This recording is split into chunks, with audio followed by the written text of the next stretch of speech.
तो ये मुल्क मेरा और आपका है और हमारे घर की तरह है। इसकी हिफाजत करना मेरी और आपकी जिम्मेदारी है। जिस घर में आप रहते हैं उसके दरो दीवार से कितनी मोहब्बत होती है।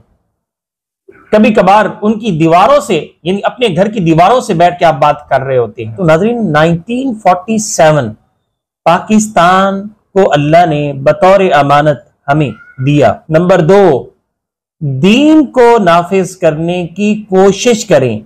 और इस मुल्क में जो दीन की बहारें हैं, मुझे और आपको अल्लाह ने इस मुल्क में जो रिस्क के वसाइल बनाए हैं और अल्लाह की तालीम को आम किया है, और ये बहुत बड़ी सआदत और नियामत की बात है। याद रहे कि मुझे और आपको अपनी जिंदगी के हर हर लम्हे के बारे में अल्लाह के सामने जवाबदेही का खौफ रहना चाहिए कि मुझे इस शहर मक्का से निकाल देंगे।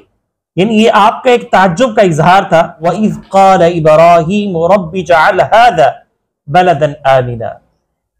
फरमाया कि इब्राहीम अलैहिस्सलाम ने कि ऐ अल्लाह, इस शहर मक्का को अमन वाला, मोहब्बत वाला और सुकून वाला बना दे। सुभान अल्लाह, सुभान अल्लाह।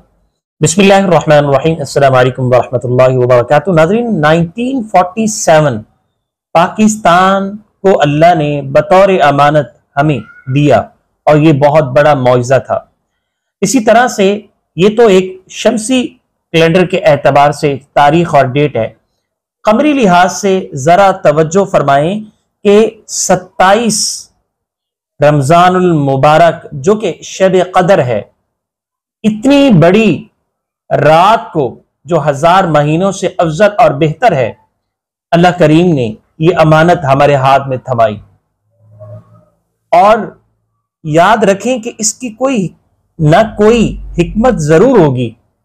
अल्लाह दीगर रातों में तो अता कर सकता था। तो इस मुल्क को अल्लाह ने बतौर अमानत मुझे और आपको इसका हिस्सा बनाया है। अब मेरी और आपकी जिम्मेदारी क्या है? इस मुल्क की खातिर जितना हो सके अपना हिस्सा डालें। नंबर 1। नंबर 2, दीन को नाफिज करने की कोशिश करें, वल्लज़ीना जाहदू फीना लनहदियन्नहुम सुबुलना। आपका काम है कोशिश करना, हमारा काम है रास्ते निकालना। तो मेरा और आपका ये फर्ज बनता है कि हम कोशिश जरूर करते रहें। 2 बातें। तीसरी बात यह है कि इस मुल्क के साथ वफा करें। अक्सर व बेशतर लोग माशी हालात की वजह से, तंगी की वजह से बाहर चले जाते हैं। कोई हर्ज नहीं, चले जाएं, लेकिन इस मुल्क को कभी भी बुरा ना कहें। और इस मुल्क में जो दीन की बहारें हैं, मुझे और आपको अल्लाह ने इस मुल्क में जो रिस्क के वसाइल बनाए हैं और अल्लाह की तालीम को आम किया है, और ये बहुत बड़ी सआदत और नियामत की बात है। चौथी बात, इस मुल्क में रहते हुए किसी को इतना मत फॉलो करें कि आप गलत को भी सही करें और सही को गलत करें। एक हद तक उनके साथ अटैचमेंट हो। जहां गलती करें वहां याद दहानी कराएं, और जहां सही काम करें अप्रिशिएट करें उसको।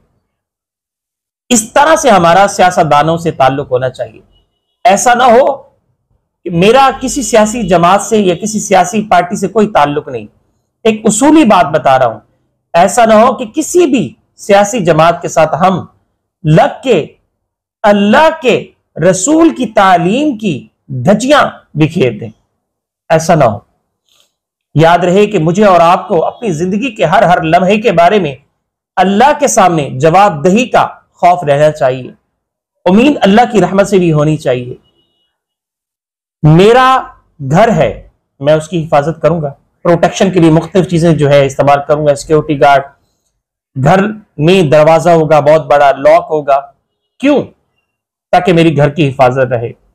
मेरा मुल्क मेरे घर की तरह है। मैंने हिफाजत करनी है, आपने उसकी हिफाजत करनी है। मुख्तलिफ तरीके हैं हिफाजत करने के। उसमें एक पहलू यह भी है, दरख्त भी लगाएं। और याद रहे, जिस घर में आप रहते हैं उसके दरो दीवार से कितनी मोहब्बत होती है। कभी कभार उनकी दीवारों से, यानी अपने घर की दीवारों से बैठ के आप बात कर रहे होते हैं। कभी आप आप अकेले में बैठकर घर के दरख्तों से बैठ के बातें कर रहे होते हैं दिल दिल में, या उनकी खूबसूरती को देख के खुश हो रहे होते हैं। तो ये मुल्क मेरा और आपका है और हमारे घर की तरह है। इसकी हिफाजत करना मेरी और आपकी जिम्मेदारी है। और याद रहे, अगर जनाब मोहम्मद करीम सल्लल्लाहु ताला अलैहि वसल्लम की जिंदगी को हम देखें तो आप पर जो वही नाजिल हुई है, पहली वही गालबन, तो आप वही की जो गरमाइश और शिद्दत होती थी उससे यह कि आप जो है पसीने से सरशार हुए। और जनाब खतीजा रजी अल्लाह ताला ने फरमाया, आप तो अमीन हैं, आप तो सादिक हैं, आपसे लोग फायदा उठाते हैं, लिहाजा आपको जनाब मोहम्मद करीम सल्लल्लाहु ताला अलैहि वसल्लम को वर्का बिन नौफल के पास लेकर गए। कहा जाता है उनका करीबी जो है थे जनाब खतीजा रजी अल्लाह ताला के, वल्लाहु आलम। वहां पहुंचते हैं, सारी सूरत हाल से उनको आगाही दी जाती है, उस फरिश्ते के बारे में भी आपको आगाही दी जाती है।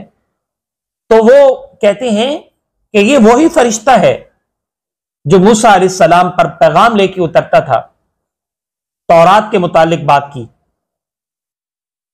और आप आखिरी नबी हैं। लेकिन अफसोस और दुख की बात यह है कि आपके अपने इस प्यारे शहर मक्का से आपको निकाल देंगे। अल्लाह अकबर। नबी अलैहिस्सलाम को उस पर बड़ी तशवीश और दुख का इजहार आपने फरमाया कि मुझे इस शहर मक्का से निकाल देंगे। यानी ये आपका एक ताज्जुब का इजहार था जिस पर नबी अलैहिस्सलाम ने फरमाया। तो एक जुमला है जो बड़ा खूबसूरत है, जब आप हिजरत फरमा रहे थे मक्का से मदीना, तो आपने बड़ा खूबसूरत जुमला फरमाया था। फरमाया, मक्का तो कितना पाकीज़ा और प्यारा शहर है जो मुझे तमाम शहरों से अजीज है। अगर मेरी कौम मुझे यहां से न निकालती तो मैं तेरे सिवा किसी दूसरे शहर को कभी भी मस्कन न बनाता, अपनी जगह न बनाता। अल्लाह अकबर। तो इससे अंदाजा होता है कि मोहम्मद करीम सल्लल्लाहु अलैहि वसल्लम की अपने मस्कन, अपने शहर से कितनी मोहब्बत थी। यह अलग बात है वो मक्का है जिसके कुरान ने कसम भी खाई है, ला उक़सिमु बिहाज़ल बलद, सुभान अल्लाह।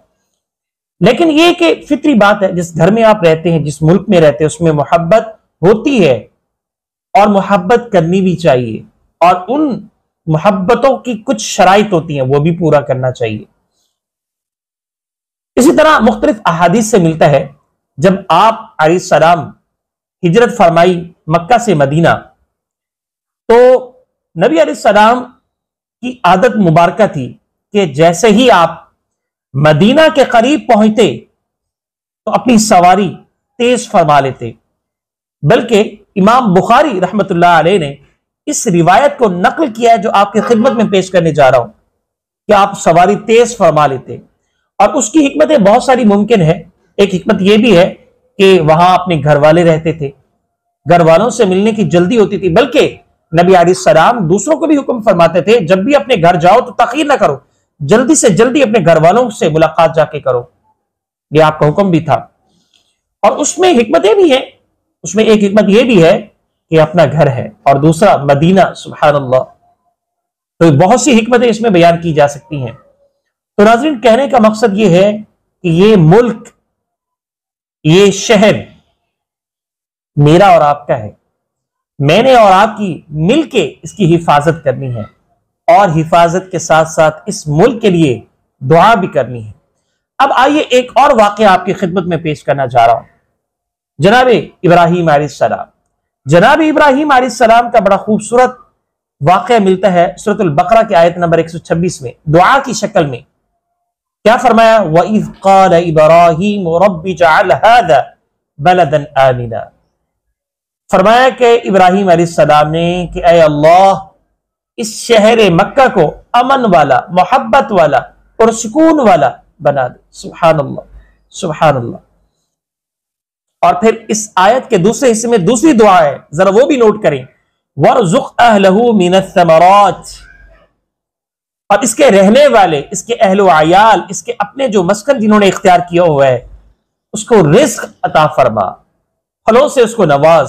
अब आप जरा नोट करें कि शहर मक्का में खुद तो दरख्त नहीं है, लेकिन देखें दुनिया का हर फल वहां पे मौजूद होता है। अल्लाह अकबर। फिर तीसरी बात यहां नोट करें, मन आमन मिनहुम बिल्लाहि वल यौमिल आखिर, ये उन लोगों के लिए है जो अल्लाह और यौम आखिरत पर ईमान रखता है। तो नाजरीन, हमें इस मुल्क के लिए हिस्सा डालना है हर एतबार से, दुआ की शक्ल में।